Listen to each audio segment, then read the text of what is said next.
Harrison joins us. And Courtney, we have plenty of local ties with the Stanley Cup. Yeah, earlier this week we talked to one of the guys from Wilkes-Barre, Teddy Richards, and now we've got another from the Scranton area.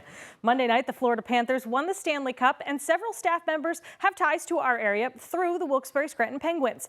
The Panthers' head strength and conditioning coach, Mike Joyce, who hails from Scranton, took some time after the celebrations to talk about his experience. The Panthers took Game 7 of the Stanley Cup final, beating the Oilers on home ice in Florida. As the final seconds of the game ran out, Scranton native Mike Joyce was standing in the tunnel with nervous excitement as the Panthers won the first Stanley Cup in team history. It was an amazing feeling walking out onto the ice and giving all the guys, hugs and, seeing the crowd roar and being able to look up into the stands and see the passionate Florida fans celebrate in something that's been a long time coming. Joyce has been with the Panthers for the past 2 years as the team's head strength and conditioning coach and says he never expected this experience so early in his NHL career.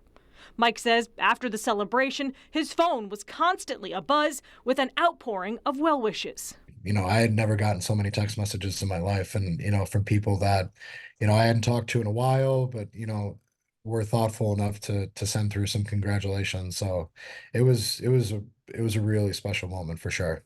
Mike was one of several staff members who spent time with the Wilkes-Barre Scranton Penguins, to include Wilkes-Barre native Teddy Richards. Joyce says he owes everything he's learned to his first team.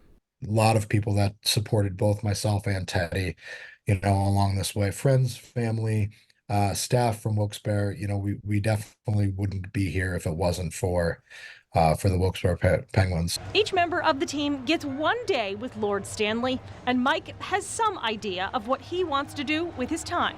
My father always says, you could always come home, and Scranton will always be my home. And I think that the trophy does need to come back to Scranton and spend a little bit of time, whether that's, simply in the parents' backyard and we're spending time together with the people that have made such tremendous sacrifices for me to continue along this journey.